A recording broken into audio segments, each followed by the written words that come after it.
There are so many incredible edge players in the NFL today. This is probably the most stacked, loaded position in the NFL going into 2020. There are incredible players at this position. Not only are they incredible, but there are a lot of young and up-and-coming players that you won't even see on my top 20. This is my top 20 edge players going into the 2020 NFL season. This is based on production. This is based on recent performance and how I feel they will be in 2020 or how I would pick them going into 2020. Before I give you my top 20 edge players in the NFL today, make sure that you do Gronk spike the like button, subscribe to the Bottom Line View for more NFL videos just like this, and comment below your opinion on the top 20 edge players in the NFL today. I could have split this into tiers, but honestly, there's so many good players and they're so close that you could argue all the way from 1 to 10 that these guys are the best in the league. You could argue that they're all at times in any given week the best in the game. And then when you go past number 10 or 11 to 12 to 20, you could argue that all these guys are better than the other. And then when you get past 20 and you go to the next 20 and you go to the next 20, you're like, where are these guys ranked? So to me, the edge position, I just couldn't do tiers because they're just so good and they're so close. It's so razor thin that it's impossible. Kicking off the top 20 edge players going into the 2020 NFL season at number 20 is Carlos Dunlap of the Cincinnati Bengals. I think Carlos Dunlap, massively underappreciated for his career, what he's done in Cincinnati, how great he's been. And this past season, he was special. He was awesome. His pass rushing ability stands out right away. But I think as the years have gone on, he has become a more refined, complete edge player. He has gotten better versus the run. He's understood offenses, linemen, what they're trying to do versus his skill set, because Dunlap has always had that athletic profile, the long arms. He's very tall, but he's quick and he's fast off the edge. He can get to the quarterback. He can defend the run. And just because the Bengals aren't very good doesn't mean that Dunlap is not one of the 20 best in the game. At number 19, Brandon Graham. Brandon Graham has been a staple of my top edge players in the game for the past 6 seasons, maybe even more. Brandon Graham, he doesn't always put up the sacks, but Brandon Graham is going to get there. He's going to get to the quarterback. He's going to cause pressure. He's going to disrupt in the backfield, whether that's versus the run, the pass. You saw him in the Super Bowl a few seasons ago, how he can rush from not only the outside, but the interior and cause a havoc. He is kind of like Michael Bennett in his prime, where these guys are disruptive, off the charts. Coaches love them and they recognize how important they are to their team, but not necessarily on the stat sheet. It doesn't always show up. But Brandon Graham, trust me, is an incredible player, one of the smartest DNs in the game and one of the most complete. At number 18, the veteran of the Indianapolis Colts, Justin Houston. Houston in Kansas City, it seemingly like he had a great year this year. He was a little down the next. He was injured here and there, but when he was on the field, he always kind of remained pretty dominant. In Indianapolis, you kind of wondered, would he be able to get it done? It's a new system for him. It's a different scheme. He is utilized more as a pure pass rusher, but he is still relied on a lot to play on first and second down, to defend the run where he was very good last year, and still get after the quarterback. At his age, that's pretty awesome, because not a lot of older in their 30s defensive ends can perform at that level in all areas of the game on all 3 downs, relied upon as the number 1 pass rusher on a team. Very difficult. I give all the credit in the world to Justin Houston. He's not quite what he was, but he's still a top 20 guy. He can still strip the football. He can still get around you in a variety of ways, mostly with power. And now that he has DeForest Buckner, he's going to be relied upon less. He's going to have better matchups, and his numbers will probably only get better. At number 17, Matt Judon of the Baltimore Ravens. Matt Judon, some people love him and his skill set, and some people think he's kind of overrated. I'm kind of in the middle. I think Matt Judon is a really good player, and I think the number one reason you can look to this is I understand Baltimore always produces these great edge players, but Matt Judon, he's the #1 pass rusher in Baltimore, and there's not even a close second. Like, he is the guy that gets pressure, and if he doesn't get pressure, then nobody gets pressure in Baltimore. Now they've mixed it a little bit up, so now we're going to see JUDON, just like some of these players in San Francisco and on the great defensive lines of the league, they're going to be able to put up those higher totals, because now you're not always going to be able to double JUDON in the big situations when they're not blitzing. Now JUDON's going to get those one-on-ones more often, and he's going to be able to put up the sacks, but he was disruptive in the running game, making plays, setting the edge in that scheme. And then in the pass rushing department, he couples their great secondary with the guy that can get after the quarterback. He even drops back a little bit in coverage at times. He's versatile. He's athletic. He's tough. He's strong. JUDON is here at number 17. At number 16, one of the best, most productive pure pass rushers in football, that is Dee Ford. Some people may sleep on Dee Ford's ability to get after the quarterback, but you saw it in Kansas City, and now you saw it in San Francisco. And even when you look at a pressures and hurries perspective on a per play basis, there's not a lot of players. It's probably less than a handful that are better at actually getting to the quarterback than Dee Ford. And when he gets there, he's making a play. It's going to be a sack or it's going to be a strip. And Dee Ford, that is the type of disruptive pass game type of player that is crucial to success in the NFL today. And yes, he had great players around him, but he's shown you that everywhere he goes, he can get after the quarterback. And I think even in San Francisco, he showed you that he can play the run better than given credit for when he was asked to do so. He was hurt over the course of the 2019 season. So on a per game basis, he was phenomenal. And if you project that over the course of his 16 games, he would have been at the tops of the league, near the league lead in sacks.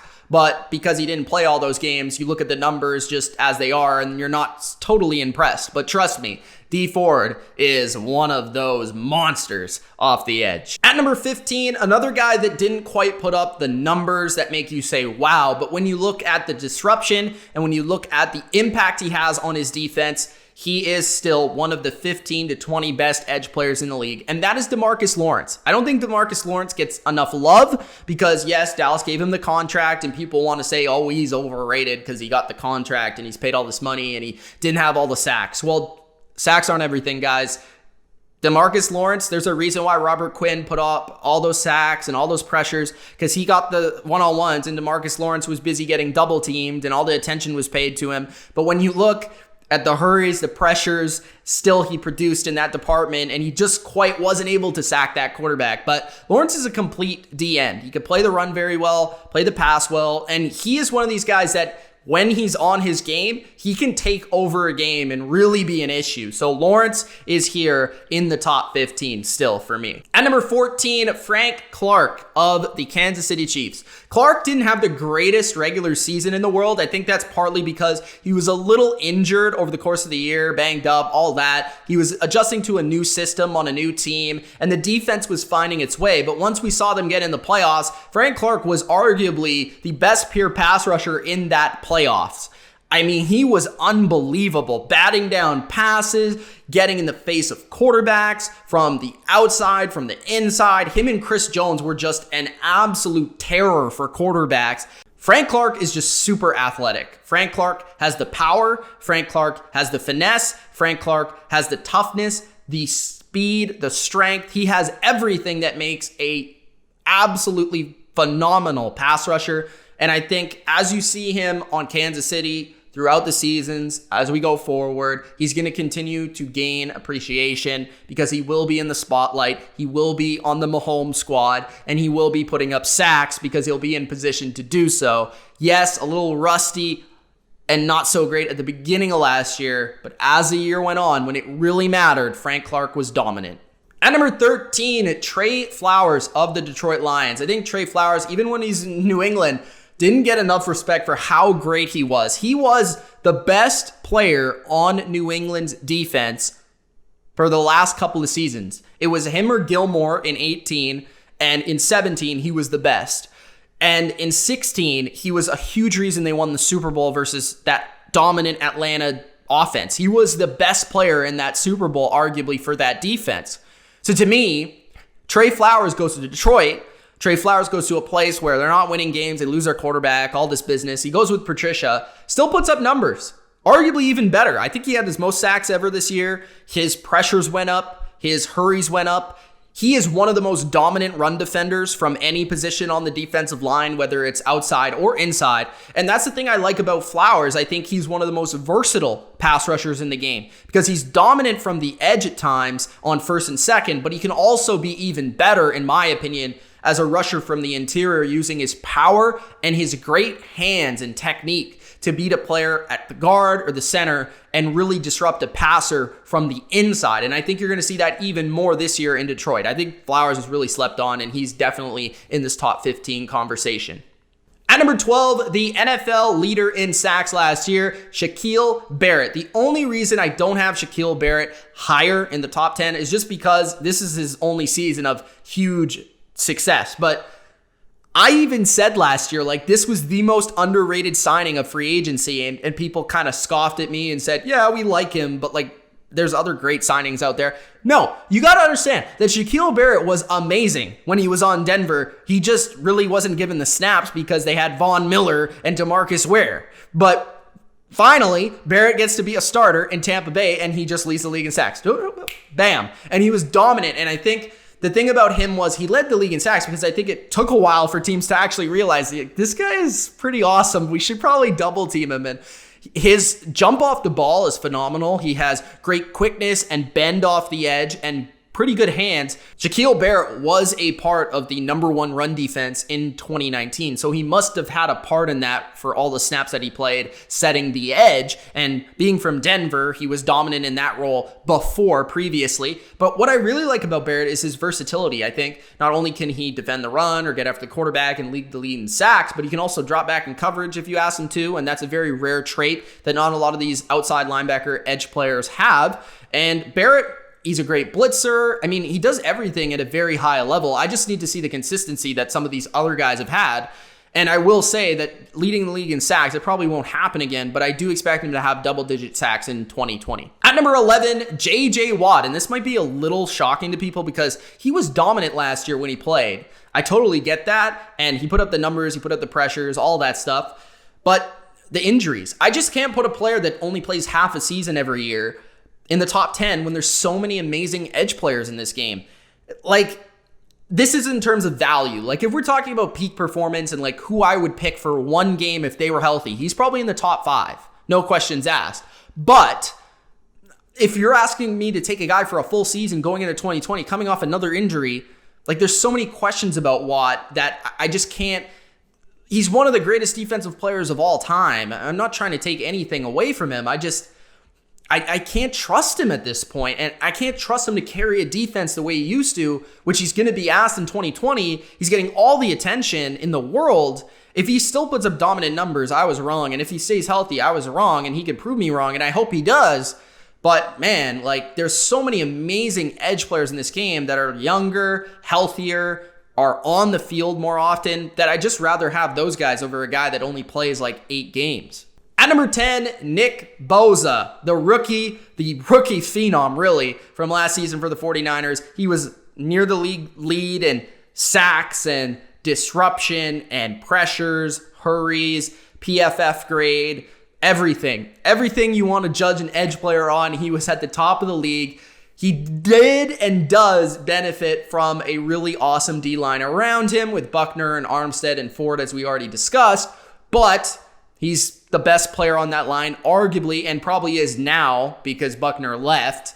But man, he's going to be special. His power, his jump off the ball, his bend, I think, is better than his brother's.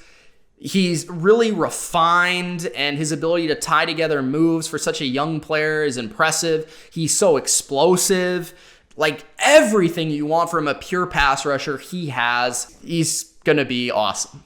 At number 9, Joey Bosa. Right now, I have his brother just one spot ahead of Nick, but I do think Joey was actually even more impressive than Nick last year. It's just the fact that he wasn't a rookie and didn't play on one of the best teams in the league that he didn't get the attention. But Joey Bosa, I think, was even more impressive than Nick last year. I think in terms of a pure pass rusher, he just has a little bit more power in his game right now. He's a little bit older. He has a little bit more experience, so he's a little bit more refined. But I do think Nick is actually physically more impressive and will end up surpassing his brother. I just think right now, Joey's a better run defender. Joey's a better all-around guy, and that's why I do take him here. But it's really close, and the BOSAs are both awesome, and to me, both top 10 edge players. At number 8, Chandler Jones. And some people will say, Chandler Jones is overrated, and some people will say Chandler Jones is underrated, and some people will say Chandler Jones just gets sacks, and some people will say Chandler Jones leads the league in sacks all the time. Like, how do you not have him top 5? Well, I'm trying to create a healthy balance here because I feel like Chandler Jones is one of the best pure pass rushers in the league, and when it comes to putting up sacks, there's nobody better. There's no doubt about it. But I don't think Chandler Jones, if you're asking a guy to do everything, whether that's defend the run, get after the quarterback, drop back in coverage. Like, I don't think Chandler Jones is like one of the 5 best in the league. Like, that's just my personal opinion. I saw him many years in New England. He moved to Arizona, got better experience in his prime now, and just putting up sack after sack after sack. And I think he'll continue to do that going forward. And he's going to probably be in the top 10 in sacks for his career at the end of the day, because that's the type of pass rusher he is, with the long arms and the athletic ability and the strength and power. He is impressive, and there's not many guys better, and he's also great at taking it away with forced fumbles. But I think his run D is not quite at the elite level, and I do think that he's a guy that gets sacks, but not necessarily as many pressures or disruption as the other guys in the league. So that's why I have him here at number 8. At number 7, Myles Garrett. Myles Garrett was on the trajectory of being top 5 on this list until he had that whole situation go down. He's arguably a top 3 pass rusher in the league right now. He is really good versus a run, and I think that's because of just his pure athleticism. I think if you're creating a defensive end in the league right now, you want him to look and play like Myles Garrett because he has the speed, he has the strength. He's almost like the modern Julius Peppers in that way. And he is a guy that, again, young, getting better, more refined, working on his craft and his game. And this might be his best season yet in 2020. At number 6, very close with number 7, Myles Garrett, Danielle Hunter, who was phenomenal last year for the Vikings. He was top 3 in pressures. He was up there in sacks. He took on the role of surpassing Everson Griffin last year, becoming their number 1 pass rusher, and this year turned it to the next year. And I think where I was impressed with Hunter was his game-changing sacks and plays for the Vikings, but then his ability in the playoffs to shift inside and rush from the interior, which he wasn't necessarily known for as an edge player, and that versatility adds up.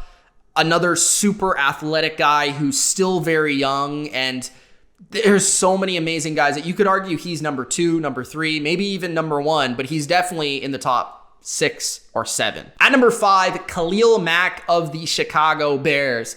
Mack, he did not have the season of Garrett or of Hunter, but his consistency is top 3 in the game. So I had to create a healthy balance here. Plus, Mack for PFF was one of only 2 players to have a over 80 run grade and an over 80 pass rushing grade, and that means something to me. Plus, Mack is also pretty deceptive in coverage, having played linebacker before in his career. Mack can rush the passer with power. He can bend very well. He's ferocious, tough, a very good tackler. He can set the edge in the run game. He can do everything you ask, and that's why right now he's on the trajectory of being a Hall of Fame player. At number 4, Cameron Jordan. I think if you're talking about one of the 10 best edge players in the league that doesn't quite get the credit season in and season out that he probably should, it's Cameron Jordan.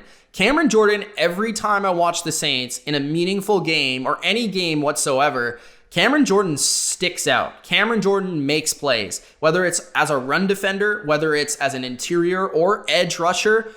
It's strips, it's big sacks, it's just play after play, down after down, where he is beating his man one-on-one and making a play happen, where he is setting up the players around him for success. Cameron Jordan is a great leader. Cameron Jordan is a great run defender. Cameron Jordan is a great pass rusher. Cameron Jordan is the guy that I mentioned, not only Khalil Mack with the 80 and 80 pass rush and run D grade, but Cameron Jordan was the other one. That is a well-rounded defensive end. Now in the top 3, at number 3, One of my favorite edge players of all time, and I know what you're going to say. You're a Patriots fan, and one of your favorite edge players of all time is Von Miller. Yeah, I know. It's due to respect, because Von Miller can do everything. And Von Miller probably still has the best bend in the league, coming off the edge, getting around, and getting the quarterback. I don't think he has the athleticism like he used to, the quickness and the speed to get off of blockers, but I think where he's improved is his run D, for sure. I think he was one of the best run defenders last year and one of the best in terms of power rushing now, and I think he's adapted his game, and that's a true sign of a Hall of Fame caliber player, which he is, and a special talent is the ability to, if one thing dips a little bit in your game, to be able to find a counter. And that's what Von Miller has been able to do and still remain one of the 5 best in the game. Von Miller is phenomenal. He put up all the pass rushing numbers, not quite the sacks, but the pressures and the hurries were still there. And he didn't even have Chubb on the other side to take the pressure away. So he's going to be just as good next year. At number 2, Za'Darius Smith of the Green Bay Packers. Every number and metric would suggest that Za'Darius Smith was the best pass rusher in the NFL last year, outside of maybe Aaron Donald. Za'Darius Smith off the edge was an absolute powerhouse for the Packers last season. Sacks were there. Pressures were there. And he transformed this defense, which to me matters a lot. He can also drop back in coverage, being from Baltimore, having to do some of those things, and running a similar system in Green Bay. He does that. But because he's so dominant as a pass rusher right now, and at the peak of his powers in that regard, I have to give him the number 2 spot. And at number 1, TJ Watt. When TJ Watt was drafted, I never expected to be placing him at number 1 on this list. Probably his brother, but not TJ. TJ has just worked at his game so much and become such a well-rounded player. He has such a work ethic, just like his brother, that it shows on the field. Like, it's not just a thing that you say, it's a cliche off the field where he's working out all the time and you see all the things on Instagram and all that stuff. But like on the field, you see his motor. And that's something that it's like a cliche word that we use in draft process all the time. But I've never seen an edge player that just from pure work ethic is so dominant. Like his quickness off the line, his hands are phenomenal, but he never gives up. Like, he's relentless after the quarterback. And he just finds a way to beat the tackle or beat the player that he's going against every single week and make a play, whether it's an interception dropping back in coverage into a zone, or it's a big forced fumble punching the ball out, or it's a sack, a strip. TJ Watt has the most complete game to me at the edge position right now and is just entering his prime. It's scary because he could be nearly as good as his brother was. And last year, he was probably number 2 or number 3 in terms of Defensive Player of the Year candidacy. So he might get it this year. That's how good he is. And I would not sleep on him just because he's TJ, the younger brother of JJ, and because of the draft process, we didn't expect him to be this great, but he is, and you need to recognize that now. He is the best edge player in the game. These are my top 20 edge players in the NFL today. If you enjoyed, Gronk spike the like button and subscribe for more NFL just like this. It's Mitch. Thanks for watching.